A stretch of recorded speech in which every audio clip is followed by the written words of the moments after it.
মাছের ডিমের বড়ার রেসিপি হয়তো তোমরা অনেকবার বানিয়েছো, বাট একবার এই পদ্ধতিতে বানিয়ে দেখো, খেতে যেরকম টেস্ট হবে সেরকম একবার বানালে তোমাদের বারবার বানাতে ইচ্ছে হবে। নমস্কার বন্ধুরা, আমি অন্বেষা, তোমরা দেখছো আমার চ্যানেল কুক। আমি এখানে 200 গ্রাম মাছের ডিম নিয়ে নিয়েছি। এবার এর মধ্যে কিছু মশলা দিয়ে দেবো।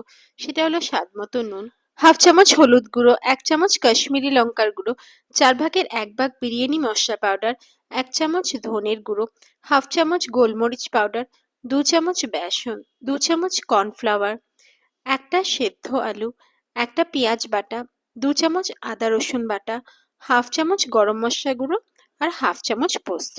সবকিছু দিয়ে আমি ভালো মতো সবকিছু একসাথে মিশিয়ে নেব।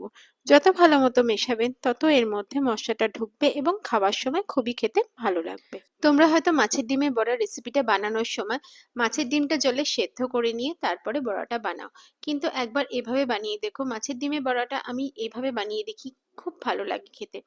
সেদ্ধ করলে অ্যাকচুয়ালি কি হয়, মাছের ডিমের যে টেস্টটা সেটা জলের মধ্যে চলে যায় এবং জলটা যখন ফেলে দিই তখন আধা টেস্টটাই বেরিয়ে যায়।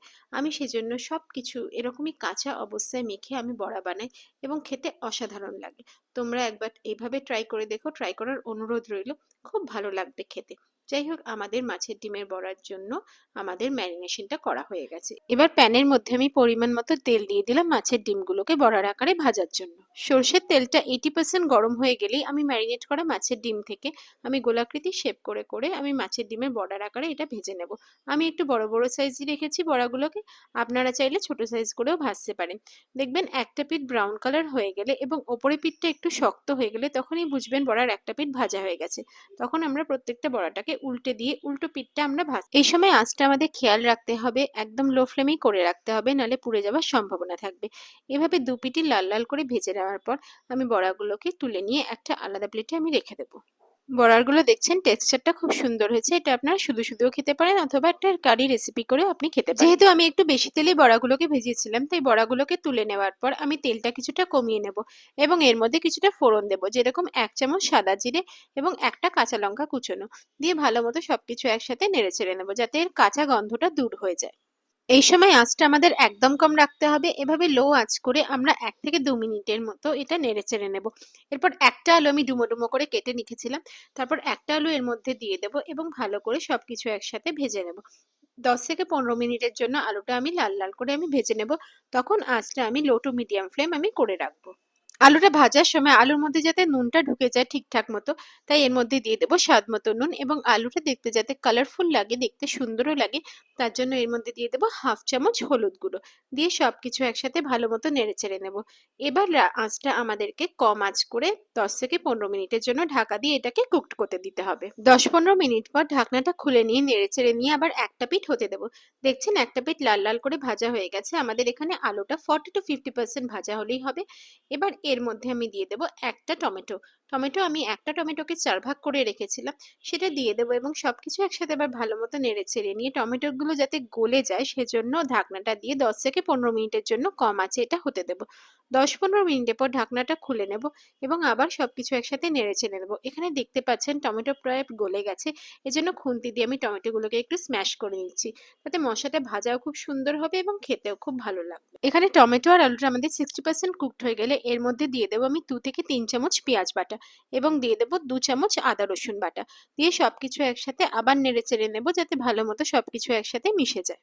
এভাবে 1 থেকে 2 মিনিট লো টু মিডিয়াম ফ্লেমে নেড়ে চেড়ে নেওয়ার পর এটা কুকড হতে দেবো আমি 10 থেকে 15 মিনিটের জন্য, এবং এর মধ্যে দিয়ে দেবো তার আগে কিছু মশলা, যেমন হাফ চামচ হলুদ গুঁড়ো, হাফ চামচ কাশ্মীরি লঙ্কার গুঁড়ো এবং হাফ চামচ ধনের গুঁড়ো।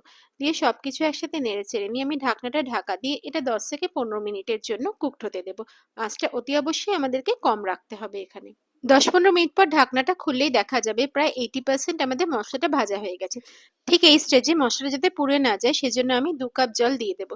2 কাপ জল দিয়ে এটাকে আমি জোর আছে 5 থেকে 7 মিনিটের জন্য ফুটতে দেবো। 5 থেকে 7 মিনিট জোর আছে ফুটিয়ে নেবার পর আমি ভেজে রাখা মাছের ডিমের বড়াগুলোকে এর মধ্যে একে একে দিয়ে দেবো এবং আঁচটা আমি লোতে করে এটাকে বেশ কিছুক্ষণ 15 থেকে 20 মিনিটের জন্য ঢাকা দিয়ে আমি হতে দেবো। মাছের ডিমের বড়াগুলো আমি একটু বড় বড়ই রেখেছি, আপনারা চাইলে ছোট ছোট করেও ভাজতে পারেন। এবার মাছের ডিমের বড়াগুলো দিয়ে দেওয়ার পর আমি এপিট ওপিট করে উল্টো পিঠটা উল্টে দেবো, যাতে উল্টো পিঠের মধ্যেও ঝোল এবং মশলাটা ভালো করে ঢুকে যায়। 10-15 মিনিট হয়ে গেলে আমি ঢাকনাটা খুলে নেব। মশলাটা ভাজার সময় যেহেতু আমি নুন দিইনি, তাই জল দেওয়ার পর আমি স্বাদ মতো নুন দিয়ে দিলাম, এবং নুন দিয়ে দেওয়ার পর আমি সবকিছু একসাথে ভালো মতো মিশিয়ে নিলাম, যাতে জলের মধ্যে ঝোলের মধ্যে নুনটা ঢুকে যায়। এবার নেড়েচেড়ে নিয়ে মিশিয়ে নেওয়ার পর আমি স্বাদটাকে আরেকটুখানি বাড়িয়ে নেওয়ার জন্য এখানে দিয়ে দিলাম 1 চামচ চিনি। 1 চামচ চিনি দেওয়ার পরও আমি সবকিছু একসাথে ভালো মতো আবার নেড়েচেড়ে নিলাম। দিয়ে এটাকে ফুটতে দেওয়ার জন্য আমি 10 থেকে 15 মিনিট কম আঁচ করে এটাকে আমি ফুটতে দিলাম, এবং ঢাকনাটা ঢাকা দিয়ে দিলাম। 10-15 মিনিট ফোটানো হয়ে গেলেই আমাদের মাছের ডিমের কারিটা আমাদের তৈরি হয়ে যাবে। এবার দেখতে পাচ্ছেন ঢাকনাটা খুললে একটা সুন্দর গন্ধ বেরোচ্ছে, এবং এই স্টেজে আমি দিয়ে দেবো 2 চামচ ধনেপাতা কুচি। ধনেপাতা কুচি দিয়ে আমি সবকিছু একসাথে আবার ভালো মতো নেড়ে দেবো, এবং এটাকে আবার 7 থেকে 8 মিনিটের জন্য ফুটতে দেবো। 7-8 মিনিট ফুটে যাওয়ার পর আমি এর মধ্যে সবশেষে ফিনিশ করব চেরা কাঁচা লঙ্কা দিয়ে এবং গরম মশলা দিয়ে। এখানে 1/2 চামচ আমি গোটা গরম মশলা, আমি মশলাটা পিষিয়ে নিয়েছিলাম বাড়িতে, সেই গোটা গরম মশলা দিয়ে দিয়েছি, এবং দিয়ে দেবো চেরা কাঁচা লঙ্কা দুটো।